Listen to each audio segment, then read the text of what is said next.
విశాఖపట్నం జిల్లా పాత గాజువాక జంక్షన్లో స్వర్గీయ వంగవీటి మోహనరంగ 37వ వర్ధంతి ఘనంగా నిర్వహించారు. ఈ కార్యక్రమాన్ని రాయల్ యూత్ ఫోర్స్ ఆధ్వర్యంలో నిర్వహించి అభిమానులు చిత్రపటానికి పూలమాలలు వేసి నివాళులు అర్పించారు. ఈ కార్యక్రమంలో గాజువాక ఎమ్మెల్యే రాష్ట్ర తెలుగుదేశం పార్టీ అధ్యక్షులు పల్లా శ్రీనివాసరావు ముఖ్య అతిథిగా పాల్గొన్నారు. వర్ధంతి సందర్భంగా పాత గాజువాక జంక్షన్ నుండి శ్రీకృష్ణదేవరాయల కళ్యాణ మండపం వరకు బైక్ ర్యాలీ నిర్వహించారు. ఈ కార్యక్రమంలో గడసాల అప్పారావు, బాలిరెడ్డి అప్పారావు, గంధం వెంకటరావు పాల్గొన్నారు. 37వ వర్ధంతి జరుగుతుంది.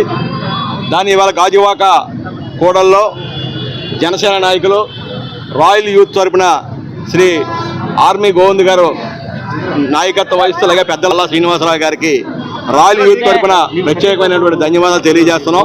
నమస్కారం. కీర్తిశేషులు వంగవీటి మోహన్ రంగా గారి 37వ వర్ధంతి కార్యక్రమం గాజువాక నియోజకవర్గంలో గాజువాక నడివడ్లో 30 అడుగుల భారీ ఫ్లెక్సీతో ఇక్కడ అతనికి నివాళులు అర్పించడం జరిగింది. అందరికీ నమస్కారం.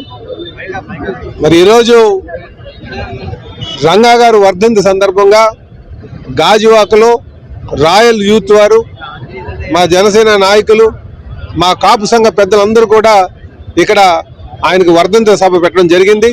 మా సోదరుల యొక్క మనోభావాలు ఉన్నాయి, అవి గౌరవించుకుంటూ ముందుకెళ్తామని చెప్పి తెలియజేస్తున్నారు. రంగా గారు